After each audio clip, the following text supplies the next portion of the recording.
Segunda aula da identidade no reino. Então, a aula passada, vocês aprenderam sobre os pequenos grupos, da onde que começou, como surgiu essa visão, como que a igreja começou, o período da perseguição, como esses grupos são importantes até hoje, porque mantém o nosso DNA, mantém a essência do cristianismo simples, do cristianismo participativo, colaborativo, aquela coisa gostosa, né, do cuidado, da casa. Então, tudo isso faz parte da igreja e até aqui vocês compreenderam, amém? Quem aqui faz parte de um pequeno grupo? Levanta a mão. Que bênção, a maioria. Eu também faço parte de um pequeno grupo. Na verdade, eu faço parte de uns 3 já, de tanto que eu sou apaixonada. Então, é gostoso demais. Hoje, a gente vai entrar na segunda aula e a gente vai falar um pouquinho sobre paternidade espiritual. Paternidade espiritual. Então é a aula 2. Vamos lá. Bom, o primeiro conceito aí que eu queria falar para vocês é que você precisa se enxergar como um filho. Filho de Deus, amém? Diga assim, ó, eu sou filho. Então, o primeiro passo para a gente entender paternidade tem que começar por nós, tá? Então, Deus, Ele é um Deus Pai, né? Está escrito aqui ó, em João 1,12. Eu falo para os meus filhos que isso aqui é uma mágica. Eles falam, mãe, às vezes a pessoa se converte, eles veem a pessoa se converter, eles falam, aconteceu a mágica? Eu falo, aconteceu. Aconteceu. Que está escrito o seguinte, mas a todos quantos o receberam, deu-lhes o poder. Diga comigo, poder. De novo, poder. Então, olha, a todos quantos quem? O receberam. Receberam a quem? Jesus. Deu-lhes, ou seja, Deus, Ele dá um poder. Qual poder é esse?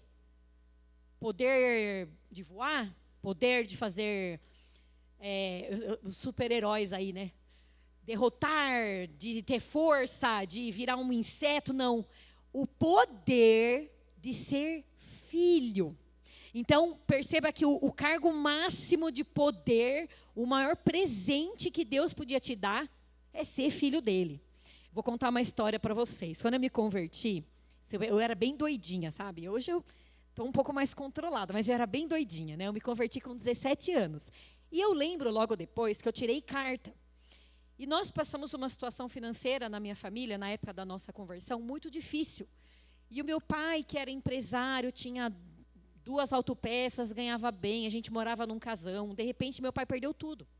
E foi esse momento que a gente foi para Jesus. Na verdade, ele era desviado, né? Minha mãe era da igreja tradicional, acabou pedindo ajuda para minha avó, que era, né, protestante. Minha avó levou minha mãe para a igreja, só que a gente estava passando um aperto. E logo na sequência, eu lembro que eu tirei carta. E aí, eu já trabalhava, eu consegui um emprego. E eu comprei um carro financiado, mas foi uma benção. Tinha o carrinho lá, né? Era um Ford Ka. Gente, era tudo, viu, Ford Ka. Era uma conquista para mim, que andava de ônibus, era a coisa mais maravilhosa. Um dia, o policial me parou. Um policial me parou. E eu estava assim, cheia do Espírito Santo. Eu sou filha do Rei, do Todo-Poderoso. Eu estava assim, com aquele fogo. Aí ele me parou e falou assim, viu? Você estava acima da velocidade. Porque eu pegava uma pista para ir para Embu das Artes. Eu atendi umas agências no banco que eu tinha que viajar. E eu pegava umas estradinhas por dentro, eu não sei se eu estava, mas ele começou a falar várias coisas. Você estava acima da velocidade. Daí então, sabe o que é? Acho que eu não estava, não sei o quê. Mas seu pneu está um pouco meia vida. Aí ele começou a implicar, daí eu virei bem para ele e fiz assim, viu? Você sabe de quem eu sou filha? Você tem ideia quem é meu pai? E essa história virou assim uma história na minha família que a gente contava até esses dias. Daí ele olhou bem para mim e fez assim. Não, eu não sei quem é seu pai. Eu falei, se você souber o quanto ele é poderoso, você não estaria me colocando nessa situação. Porque eu estou atrasada, eu estou indo para o trabalho, eu não posso perder esse trabalho. Eu tenho que pagar boleto, tá vendo aqui, ó, 60. Tem que pagar 60 parcelas desse Ford Ka, não sei o que, você está me parando. Você não tem ideia quem é o meu pai. Aí ele fez assim, olhou bem para mim e falou assim, vai moça, pode ir embora. Deixa por isso mesmo. E eu peguei meu carrinho e fui, cheguei lá, oh glória, ela Cassiane, porque na minha época, né, era então louve, simplesmente louve, tá chorando, louve. E fui. E aí, em várias situações, eu falava, vem cá, até na faculdade, às vezes a gente estava numa situação, né, para apresentar um trabalho difícil e tal, eu tinha um pouco de vergonha, né, de falar, eu falava, gente, mas espera um pouco, vocês têm ideia quem é o meu pai? E aí depois as meninas começaram a se converter, né, as colegas, né, e a gente falava, gente, mas o que é essa luta? Pensa que a gente tem o nosso pai. Quem é o nosso pai? Nós temos um pai. E isso ficou muito fortalecido no meu coração. Deus como um pai. Por quê? Porque esse conceito me foi apresentado da forma correta. Eu não sei como que chegou a você. Eu não sei como que você enxerga Deus. Porque cada pessoa enxerga Deus de um jeito. E a gente descobre facilmente isso. Quando você começa a orar, por exemplo. Como que você começa a sua oração? Você diz assim, Deus, muito obrigada. Ou você fala, Senhor, meu Senhor. Ou você fala, Pai, Pai. Não precisa responder. Parece simples. Você pode pensar, nunca pensei sobre isso. Tem hora que eu falo Deus, tem hora que eu falo Senhor, tem hora que eu falo Pai. Mas isso tem tudo a ver com aquilo que você desenhou sobre ele no seu coração. Então, você é filho. E hoje você vai sair daqui tomando posse dessa identidade. Porque quando a gente fala de identidade no reino, vocês têm uma identidade, não tem? A minha, gente, eu tive um livramento esse ano. Porque eu sempre sofri com a foto do RG. Eu tenho vergonha da foto do meu RG. Aí toda vez que pede documento, eu tenho que dar a carteira de motorista, que está pior do que a foto do RG. Tanto que a ponto de as pessoas pegarem e falar, mas é você mesmo? Eu falo, é que eu estava sem maquiagem, está muito feia. Então, mesmo que você não está legal na sua foto 3x4, mesmo, você tem um documento que faz com que você seja um brasileiro, uma brasileira, um ser humano, tem um número, um registro. Isso é um fato, amém? Assim também você tem uma identidade espiritual. E a gente vai falar sobre essa identidade, a identidade sua no reino. Então, a primeira coisa, você recebeu um poder do quê? De ser filho de Deus. Em Romanos 8,16 está escrito, o próprio Espírito testemunha ao nosso espírito que somos filhos. Fale comigo, filhos. É interessante que na Bíblia de vocês, esse primeiro Espírito está com letra maiúscula. Por quê? O Espírito de Deus. E esse Espírito está com letra minúscula, porque é o teu Espírito. Então, o que está dizendo aí? Que o Espírito Santo de Deus, ele vê o seu Espírito e ele testemunha que você é um filho. Amém? Existe uma conexão, uma filiação. Bom, então a gente fala de novo de teologia. Gente, deixa eu abrir um parênteses aqui, a gente fala de teologia, que é o seguinte, a teologia é uma forma do ser humano compreender as coisas de Deus, amém? Existe teologia bíblica, existe teologia sistemática, existe teologia calvinista, teologia armeniana, existem muitas teologias. E vocês têm acesso a todas elas pelo YouTube, pela internet. Mas hoje, eu não vou falar de teologia, eu vou falar de Bíblia. Por quê? Porque esse assunto é um assunto simples e biblicamente revelado. Não precisa de muita coisa, não precisamos discutir, filosofar muito sobre isso e nem entrar tanto em teologia. Mas uma pequena janela eu vou abrir nessa aula. A gente vai falar de conceito. Quando você para e pensa numa visão macro, né? A gente fala que é a cosmovisão. Quando você observa Deus, como que Deus se apresenta? Deus se apresenta como triuno. Amém? Então, nós temos o Deus Pai, o Deus Filho e o Deus... Interessante que ele é uma unidade, mas ele é um Pai. É interessante que quando ele cria Adão, logo depois Eva, ele criou a família. Então, um conceito que a gente percebe na Bíblia, desde a apresentação de Deus para nós, ou seja, a forma divina de Deus para nós, ele se apresenta como um Deus Pai. Isso já diz muito o tipo de divindade que nós servimos. Um Deus que quer conexão. Diferente dos deuses antigos, dos deuses gregos, deuses babilônicos, dos deuses pagãos, que eles gostavam de ser adorados, venerados, recebendo sacrifícios. Ele é um Deus, o nosso Deus é um Deus de conexão.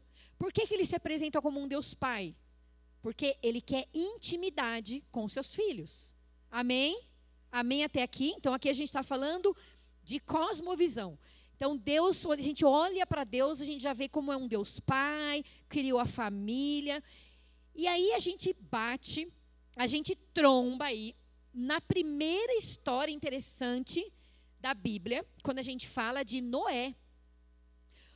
A Bíblia conta que Noé era um homem que vivia num período terrível da terra. As pessoas não sabem isso, tá? Mas eu vou contextualizar para vocês. Na época de Noé, a humanidade chegou num estágio tão deplorável que eles não só não adoravam um único Deus, como eles adoravam deuses, eles sacrificavam crianças, né?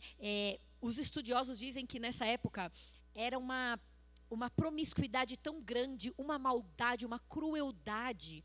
O ser humano, né, a humanidade estava imergida em crimes bárbaros contra a humanidade, contra a vida. Então Deus, ele chega num ponto, né, de precisar eliminar a humanidade, de tão corrompida que ela estava. Não havia amor, não havia graça, não havia misericórdia, não havia Deus, não havia temor, não havia paz. Então, Deus, ele resolve acabar com a humanidade. Mas olha que interessante que a gente encontra em Gênesis 7:1. Olha o que Deus fala, ó. Então o Senhor disse a Noé: entre na arca, você e toda a sua...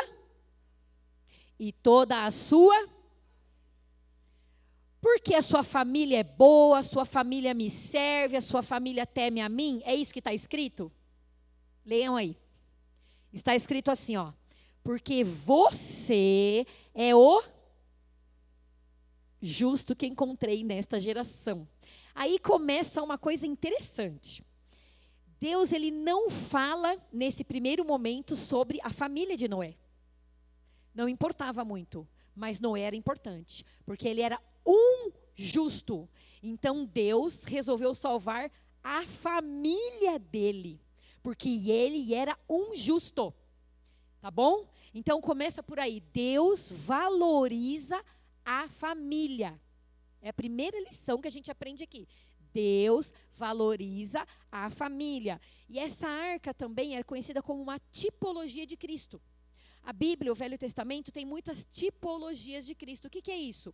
É como se Deus repetisse histórias, repetisse conceitos, repetisse ensinamentos, até com as festas judaicas e com tudo que ele ensinava, para que você aprendesse, para que o povo de Deus aprendesse conceitos que ele faria lá no futuro.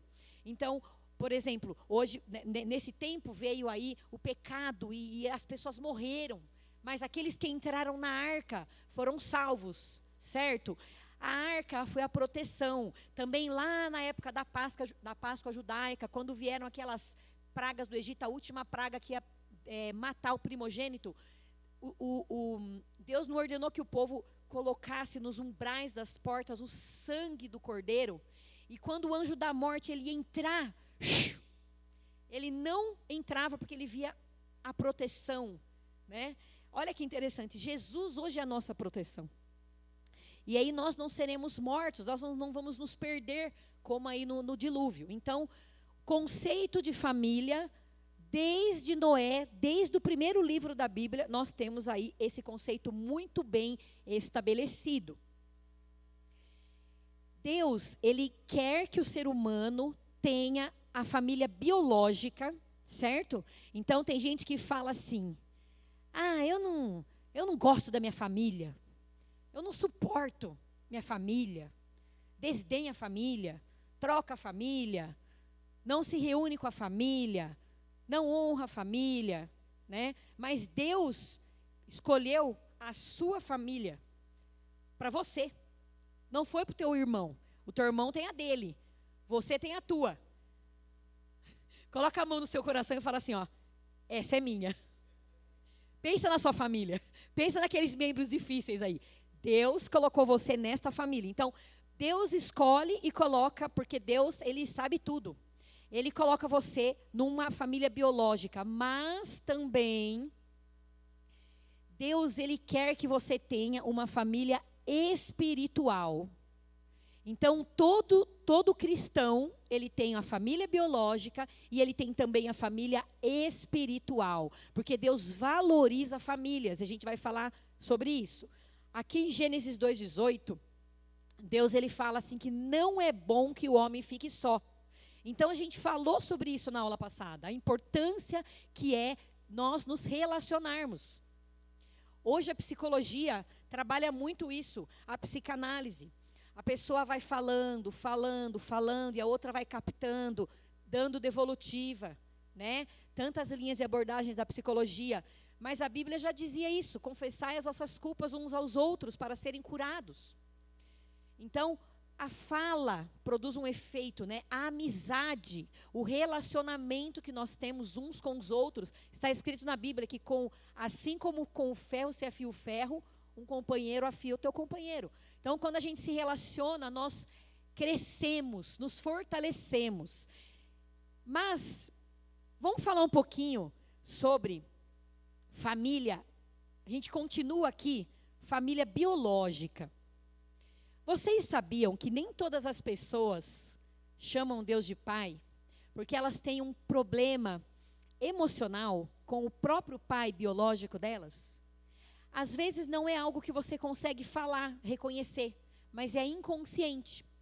Eu vou dar um exemplo para vocês de uma discípula que eu tive, e ela, assim que ela se converteu, ela não conseguia chamar Deus de pai. E a gente falava que Deus era um pai, que Deus era um pai de amor.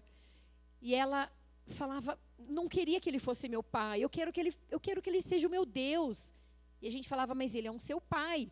E ela falava, não, Deus é mais que um pai, eu não quero. Depois de muito tempo, ela abriu, isso num pequeno grupo, olha só, sempre é importante. Ela abriu e falou, olha, eu não tive um pai, eu não tenho uma boa referência de um pai, eu tive um pai ausente. Né? Então, muitos de nós têm esse problema com pais. Não porque pais maltrataram, bateram, não, mas porque às vezes se ocultaram, não estavam presentes. Então, a gente não consegue relacionar Deus como um pai, ou a gente não vê como uma coisa boa isso. Né? Então, para você entender a paternidade espiritual, primeiro você precisa perdoar o teu pai na terra. O teu pai biológico. Amém? Então, eu não sei quantos de vocês já tiveram problema, mas é importante que vocês perdoem. Libere o perdão, né? Seja curada dessa trava. Até coloquei aqui que às vezes o pai não está presente, né? Mas nós precisamos nos libertar disso. Falar, Senhor Jesus, eu não tive uma boa experiência de um pai, mas Deus, agora eu tenho um novo pai que me adotou e eu quero ter um relacionamento saudável. Amém? Então, nós podemos chamar Deus de pai, sim ou não? Sim, podemos, devemos. Ele ama. Ele quer que você chame ele de pai, meu pai, Abba pai, meu paizinho, porque ele quer intimidade, ele quer sentir você perto dele. Então, paternidade primeiro começa em nós. E agora a gente vai falar um pouquinho sobre a paternidade que muitas vezes nós temos em nossa vida com outras pessoas. A paternidade espiritual. Eu quero fazer uma pergunta para vocês aqui. Queria que vocês pensassem aí, quando vocês se converteram. Vocês lembram se tinha alguém que cuidou de vocês nesses primeiros momentos, quando vocês aceitaram Jesus? Teve alguém que ensinou, que te ajudou, que te cuidou, que você sentiu esse carinho? Quem que sentiu que teve um pai espiritual que acompanhou? Levanta a mão para mim. Tá vendo? Eu também tive um pai por um período. Sabe? Foi um tio meu. Ele se chama Sérgio. Ele foi um pai para mim, um pai espiritual. Ele ministrou, eu tinha ele era o meu pai na fé. Ele é o meu pai na fé. Mas depois disso eu tive grandes homens e mulheres de Deus que também me adotaram. E de acordo com o decorrer da minha vida, Deus colocou pais em minha vida. Eu tive muitos pais espirituais. E às vezes o pai espiritual, você pode ter vários pais espirituais. São líderes, são pessoas que te ajudaram, são pessoas que te amaram, são pessoas que te levaram para o caminho. Alguns fazem um pouquinho, outros fazem mais. Mas essas pessoas, elas são muito importantes na família da fé. Vocês vão entender o porquê. Romanos 9, 7 e 8 está escrito assim, ó. Olha que interessante. Nem por serem descendentes de Abraão, passaram todos a ser filhos de Abraão. Ao contrário, por meio de Isaque, a sua descendência será considerada. Noutras palavras, não são os filhos naturais que são filhos de Deus, mas os filhos da promessa é que são considerados descendência de Abraão. Então a gente percebe aí na história de Noé, voltando um pouco para Noé, que Deus resolve salvar a família de Noé, porque Noé era um homem bom. Até aqui, amém? Agora a gente pulou para a história de Abraão. Quem lembra aqui a história de Abraão? Abraão, ele era um descendente de Sem. Ele era um semita. E Deus, ele olha para Abraão. Deus amou Abraão, que ele se chamava Abrão. O nome dele era Abrão. E Deus resolve começar uma nação para ele, que o adore, que o ame, através de Abraão. Então Deus, ele chama Abraão e fala: Abraão, sai da sua terra, da sua parentela, e vai para a terra que eu te mostrarei. Deus não falou assim, ó, Abraão, ó, igual eu chego para o irmão aqui, irmão, você sabe onde que é São Paulo? Então você pega o ônibus, Cometa, tá? E você desce lá na estação da Luz, do Brás, e lá você vai tal. Não, Deus não fez isso. Deus mandou Abraão sair da terra. E aí, no decorrer do caminho, ele foi revelando o que ele queria com Abraão. Então, Abraão teve que ter muita fé para tomar essa atitude. E ele é considerado um pai espiritual para todo o povo de Deus a partir daí. Tanto que hoje, os cristãos se consideram filhos de Abraão, os muçulmanos filhos de Abraão e os judeus filhos de Abraão. Então, Abraão foi um homem que ele teve uma importância, um significado muito forte. A filiação, a gente vê aí que Abraão era Deus, sim ou não? Abraão era Deus, sim ou não? Não, mas Abraão exerceu um papel de paternidade para todo o povo de Deus a partir dessa aliança. Tanto que o apóstolo Paulo, que escreveu aí, ele fala da paternidade de Abraão por conta de uma promessa. Então a gente percebe que no Velho Testamento a questão de paternidade espiritual estava muito bem estabelecida, amém? Mas não só isso, Moisés também, olha que interessante, quando Deus resolve aparecer para Moisés, lá no meio daquela sarça, quem se lembra da história? Moisés estava lá fugindo, né? Acho que Moisés achava que ele não era nada, que ele foi salvo aí por nada, ele estava bem bom cuidando das suas ovelhas, lá escondido. De repente ele entra numa gruta e vê um fogo, que na verdade não pegava fogo, a gente fala que é o fogo azul, mas não era o fogo estranho, era um fogo, a sarça não se consome, é um negócio esquisito lá, ele ficou olhando. Quando Deus se apresenta para ele, Deus fala, Abraão, ele fala assim, ó, e disse, eu sou o Deus do teu pai, o Deus de Abraão, Isaque, o Deus de Jacó. Ou seja, até Deus, ele se apresentou para Moisés, lembrando, olha, eu sou o Deus dos seus antepassados, de Abraão, começando em Abraão, Isaque, Jacó, a importância de Abraão, da paternidade espiritual que ele tinha. Interessante que o próprio Jesus reconhecia a paternidade de Abraão. O próprio Jesus, quando ele estava falando a parábola do rico e do Lázaro, ele mesmo fala, ó, e clamando disse, pai Abraão, tem misericórdia de mim e manda Lázaro. Ele está contando a história. Na verdade, nós não sabemos se realmente foi uma parábola com o objetivo de ensinar, ou se realmente existiu, né, o Lázaro. Essa é uma polêmica. Mas Jesus, as parábolas eram uma forma dele ensinar verdades espirituais de forma simples para o povo entender. E as pessoas não sabiam o que acontecia quando as pessoas morriam. Ficava aquela coisa, ninguém sabia para onde ia. Aí morre a pessoa, vai para onde? Vai para o céu, vai para o paraíso ou vai para o Hades ou Sheol? Ficava aquela coisa mística. E aí, quanto tempo? E demore, são 7 céus ou são 3 e tal?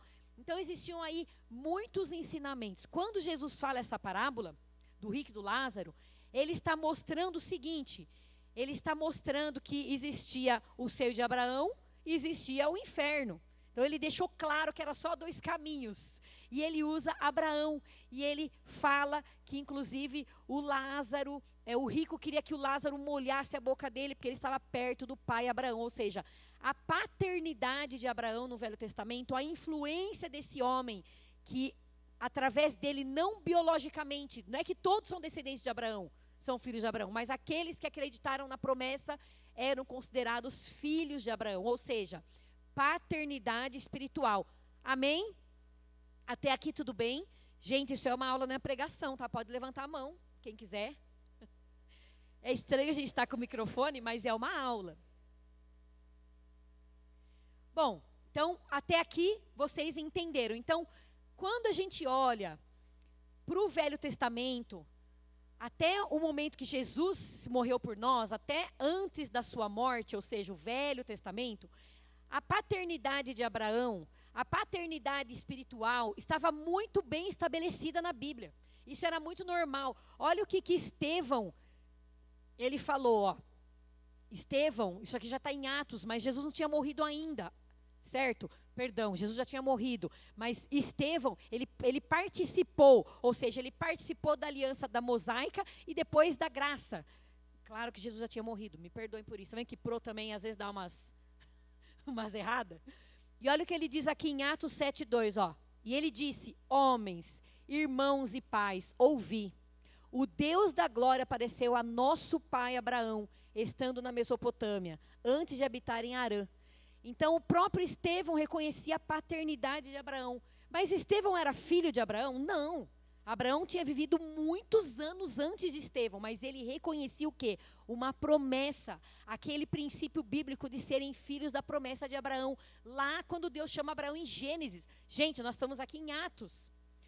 Por que eu estou dizendo tudo isso para vocês? Simples, para vocês entenderem que paternidade espiritual não é uma coisa de célula, não é uma coisa de visão de igreja. Isso é um conceito bíblico muito antigo. Então a gente vê aí Abraão como uma figura, né? O Velho Testamento considerando, porque Deus fez uma aliança com ele. Hoje nós estamos debaixo de uma outra aliança, mas com o mesmo princípio de paternidade. E é interessante que eu coloquei aqui a bandeira de Israel, porque Israel está passando por uma situação muito difícil. Não sei se vocês estão acompanhando aí as negociações dos terroristas, né, do Hamas, liberando prisioneiros, trocando 3 por quase 200 prisioneiros, aquelas coisas que você fica assim perplexa. Mas eu gostaria que vocês pensassem sobre a nação de Israel. Vocês sabiam que o fato de a nação de Israel ser uma nação que não tem dúvida com relação à sua filiação, eles são muito fortalecidos no Deus que eles servem. Eles têm uma fé muito forte. E eles se consideram filhos de Abraão. Eles não têm patrono, não têm libertador, eles não têm político de estimação. Mas eles têm a filiação muito bem resolvida. E por conta disso, eles são uma nação muito forte. Aqui é a minha opinião, tá? Como pro. Eu vejo que eles são uma nação muito forte, porque quantas tentativas que existem aí no mundo de eliminar Israel? Desde os primórdios, sabe? O ápice no Holocausto. Agora aí eles não têm paz um minuto, mas eles têm a filiação deles muito bem estabelecida. E isso os torna uma nação forte. Nós podemos aprender com Israel, sabia disso?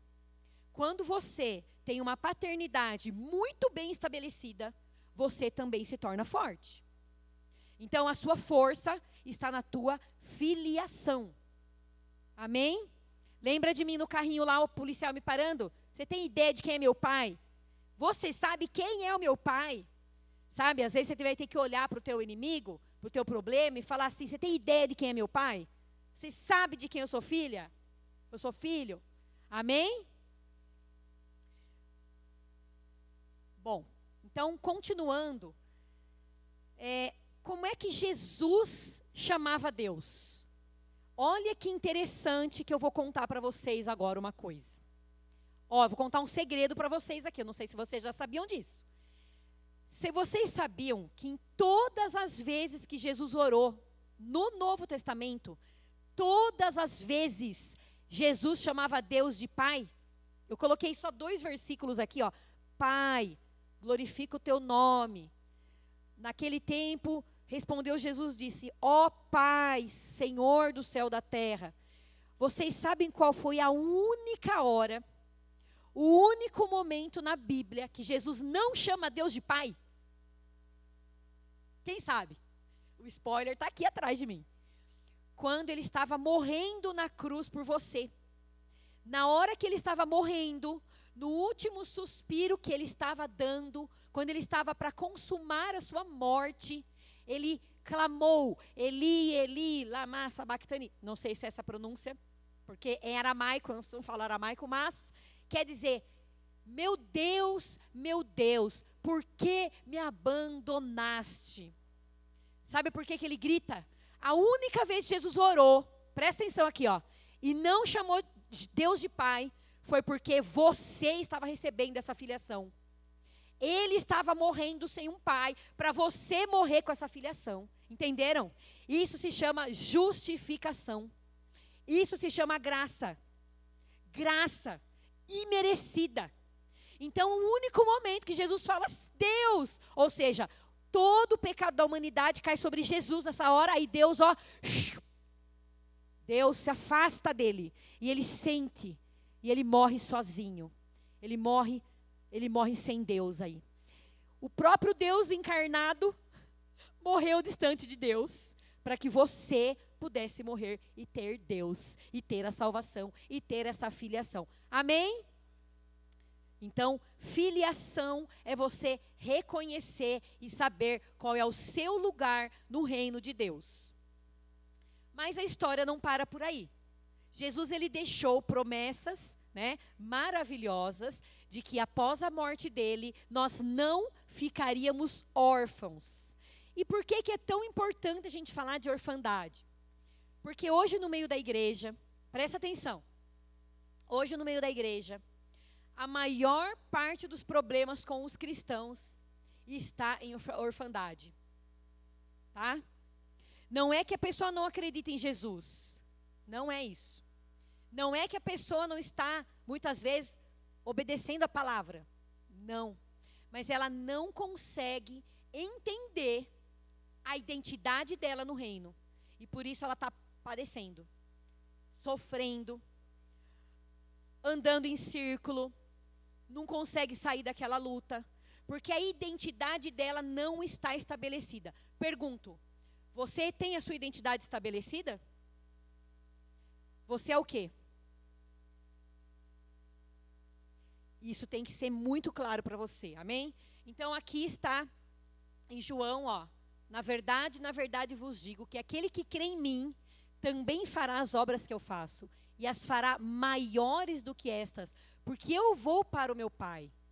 E eu rogarei ao Pai, e Ele vos dará outro Consolador, para que fique convosco para sempre, o Espírito de verdade, que o mundo não pode receber, porque não o vê nem o conhece, mas vós os conheceis, porque habita convosco, e estará em vós.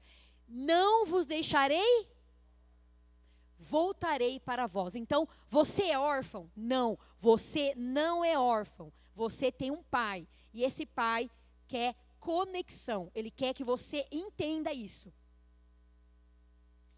Então, olha que interessante. Quando a gente fala de família, quando a gente fala de igreja, o que é igreja? O que é igreja? É a família espiritual que nós temos. Então, nós temos a nossa família biológica. Nós não podemos escolher. E nós temos a família espiritual. São os irmãos que têm a mesma fé que a gente. Olha para a pessoa que está do seu lado. Vê se ela está dormindo, dá um chacoalhão nela. Fala assim, acorda. Daqui a pouco você dorme. Acorda. Espanta esse sono. É brincadeira, porque ninguém está dormindo. Mas eu faço isso para vocês acordarem um pouco mais ainda. Porque o inimigo é doido para roubar esses ensinamentos do nosso coração. E ele não vai conseguir. Amém? Ele não vai conseguir. Você vai sair daqui assim, ó. Eu sou filho. Eu sou filha. Filha do rei, do todo-poderoso. Eu vou abrir um testemunho para vocês. Isso é uma coisa minha, tá? Eu tenho muita convicção da minha filiação. E no ano retrasado, eu e meu marido, eu vivo um sonho hoje que eu queria ser mãe, eu queria não trabalhar. Isso era um sonho desde os meus 15 anos. E Deus sabe disso, porque quando me converti com 17, foi a primeira coisa que eu pedi. Deus, o dia que eu tiver filho, eu não quero trabalhar, eu quero cuidar dos meus filhos. Porque o meu sonho sempre foi ser mãe. Enquanto minhas amigas brincavam de médico, veterinário, a minha brincadeira era boneca. Eu queria brincar de boneca. Então, desde criança, eu queria muito ser mãe. E hoje eu vivo essa realidade, porque Deus viu o meu coração. E hoje eu posso ter esse privilégio de não precisar trabalhar. Mas isso era impossível quando eu conheci meu marido, gente. Vocês não têm ideia, o testemunho é enorme, tá? Mas eu vou contar uma parte dele que foi recente agora. Há 2 anos atrás, o meu marido estava... ele não chegou a ser diagnosticado com burnout, mas ele estava quase com burnout. Ele estava trabalhando muitas horas por dia. A empresa arrancava o couro. Gente, ele trabalha com TI, vocês não têm ideia. Não sei se alguém aqui é de TI, vocês não têm ideia, porque atende outros fusos, sabe, horários malucos. E eu vi, ele estava sendo sucumbido, era uma coisa horrível, e a gente precisava daquele salário. E a gente estava sofrendo. E um dia eu peguei, eu despertei, parece. E eu falei assim, amor, vamos pensar uma coisa aqui? Mas não é Deus que prospera a gente? Ele falou, é. Eu falei assim, Deus não pode fazer a gente ganhar mais e trabalhando menos, um pouco menos pelo menos? Aí ele falou assim, eu acho que ele pode. Eu falei, eu também acho que ele pode. Vamos começar a orar então. A gente nem contava, porque orar para trabalhar menos, ganhar mais, mas Deus pode tudo. E a gente sabia que aquilo estava sendo muito ruim para o nosso ministério, para a nossa família. Sabe o que aconteceu? Deus fez. Deus fez. Deus diminuiu a carga dele assim, ó, e aumentou o salário dele. A gente prosperou mais nos últimos 2 anos do que nos outros 15 que eu fiquei casada. Eu prosperei nos últimos 2 o que eu não prosperei em 15. Mas sabe por quê? Eu nunca tinha orado por isso. Nunca tinha orado. Eu nunca tinha despertado para isso. Peraí, eu sou filha. Eu vou pedir isso também. Ô pai, e é interessante que os meus filhos, eu tenho 2. E esses dias eles gostam de jogar joguinho no celular. Esses dias um chegou para mim e falou assim, ô mãe, e eu estava bondosa aquele dia. Ô mãe, compra um joguinho para mim. Eu já olhei, eu falei, quanto que é? É muito barato, mas R$5,99. Eu falei, tá bom, comprei. Aí depois, passou uns 2 dias, o meu mais velho falou, mãe, não sabia que o Gui tinha pedido um joguinho. Compra um joguinho para mim? Eu falei, quanto que é? R$49,90. Falei, tá aumentando esse negócio aí. O que é esse negócio? Não, mãe, é que é moedas que vai virar rings, que eu tô competindo online lá. Eu falei, é que é mãe, né? Às vezes a gente nem, não é por merecimento. É por graça mesmo. A gente quer, pra gente entender o amor de Deus, a gente tem que ser mãe e pai também, né? Porque a gente faz muita coisa pros filhos que eles nem merecem. É ou não é? Quem é mãe sabe. Tem hora que ele merece aqui, ó, e você poupa. Você usa da graça e da misericórdia. E aí eu comprei o joguinho. Daqui um pouco veio o outro. E o que foi aqui de bico? Por que tá de bico? Porque você comprou um joguinho pro Henrique de R$49,90. Eu falei, e daí? E daí que eu pedi o meu de R$5,99. Eu falei, mas você não pediu de R$49,90. Você pediu esse e eu te dei esse. Então, às vezes, a gente fica com medo de orar, fica assim, mas nós podemos orar, porque Ele é o nosso Pai. Se for bom, Ele vai dar. Se não for o não dele, a gente é filho, a gente entende que é para o nosso bem. Amém? Não limite a sua oração. Não limite. Eu sou prova viva disso, gente. Bom, daqui a pouco eu já libero para o intervalo. Vocês aguentam mais um pouquinho, né? Sim? Então vamos lá, ó. Efésios 2,19. Assim que já não sois estrangeiros nem forasteiros, mas concidadãos dos santos e da família de Deus. Então, vamos lá. Quando uma pessoa, ela recebe Jesus, ela se torna filho. E ela faz parte de uma família de Deus. Você é uma família. Olha para os irmãos que estão do seu lado, olha aí.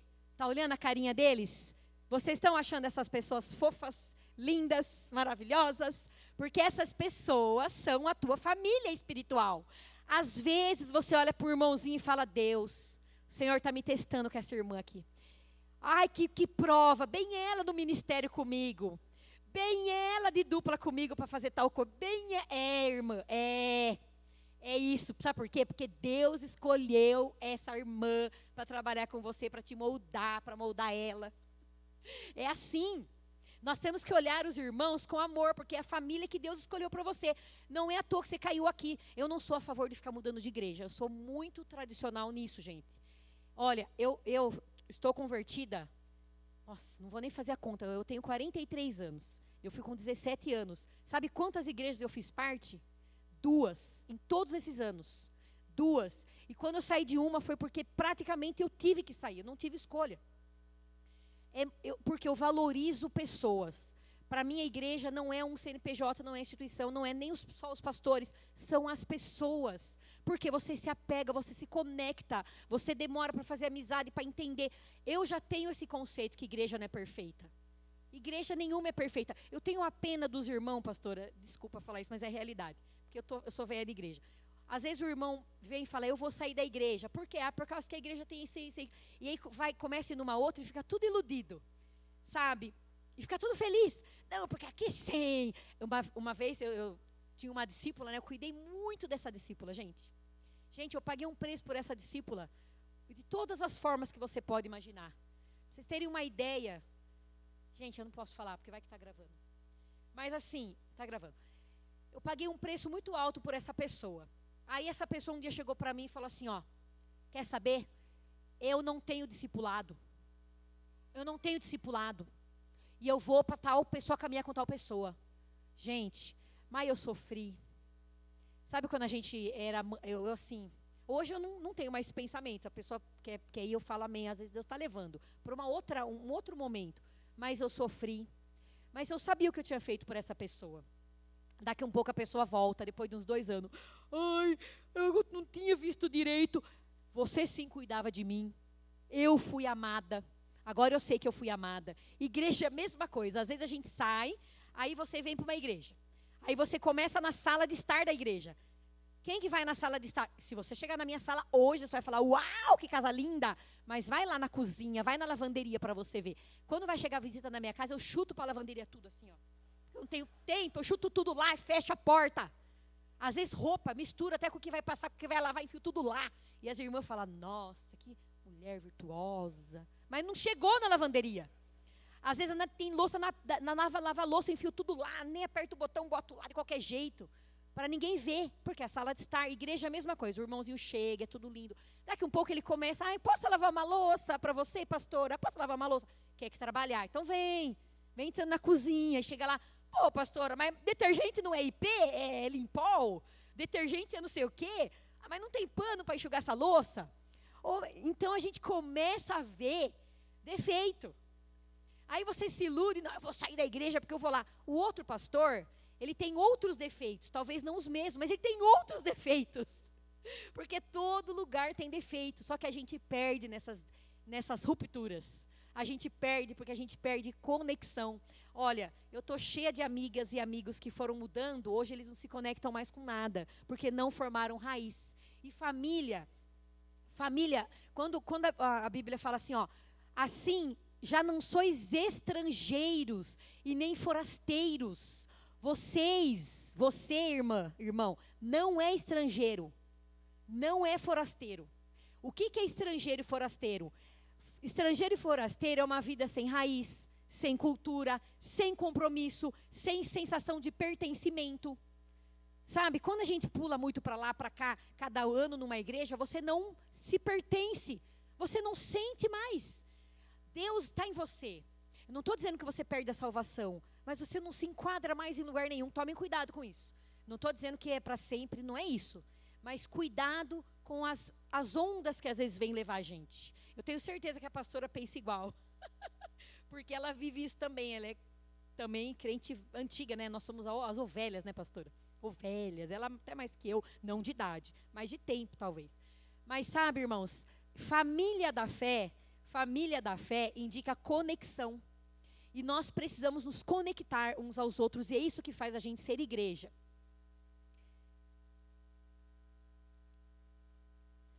Olha que lindo aqui, ó. O apóstolo Paulo escreveu em 1 Coríntios 4,15. Que lindo não, esse versículo não é nada lindo. Olha só que interessante. O apóstolo Paulo, a Bíblia diz que ele não casou e não teve filhos biológicos. Ele viveu para o evangelho. Ele foi o maior missionário, ele foi o maior apóstolo. Não podemos colocar de maior menor apóstolo, não vou dizer isso, mas em conteúdo bíblico, de livros, ele é o maior escritor do Novo Testamento. Ele que abriu muitas igrejas, ele que escreveu a maioria das cartas que você tem na sua Bíblia. Então ele é um homem muito notado, ele é um homem importante no Novo Testamento. E ele notou que na igreja de Corinto, a igreja de Corinto, na cidade de Corinto, que ele escreveu 1 e 2 Coríntios, que são orientações dessa igreja, olha o que ele notou. Ele percebeu, ó, ele escreve assim, ó, em 1 Coríntios 4,15. Embora possam ter 10.000 tutores em Cristo, vocês não têm muitos pais, pois em Cristo Jesus eu mesmo os gerei por meio do evangelho. Olha como é sério isso. Mesmo ele não sendo um pai biológico, mesmo ele não tendo se casado, ele percebeu que a igreja de Corinto era órfã. Eles tinham orfandade, eles tinham tutores, mas eles não tinham pais. E aí, essa igreja, a gente sabe muito bem o que acontecia lá, né? Uma igreja cheia de dons, mas uma igreja bagunçada, que tinha fofoca, maledicência, briga, rebeldia, até incesto dentro da igreja rolou nessa igreja. Então, a falta de paternidade adoece. Diga comigo, a falta de paternidade adoece. Agora uma pergunta, quem tem irmão? Irmão biológico, levanta a mão.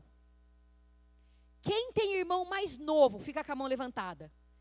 Como que vocês se sentiam quando seus pais falavam assim, ó, eu vou dali até aqui, você cuida do seu irmão aí.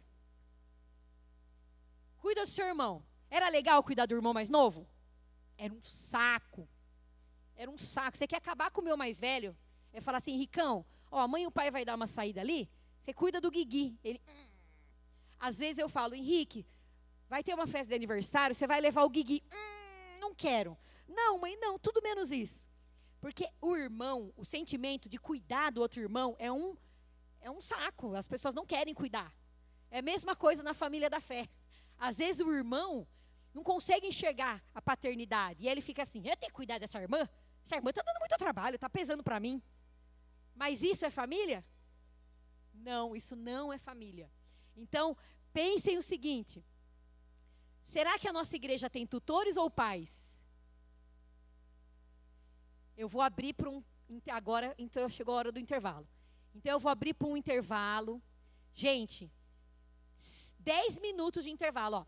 10 para as 9. Quando for 9:02, eu estou voltando. E eu quero que vocês reflitam sobre isso. Será que nós temos tutores ou pais?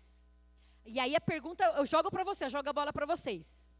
Você é um tutor ou é um pai? Vamos ficar em pé, então podem ir para o intervalo e daqui a pouco a gente volta.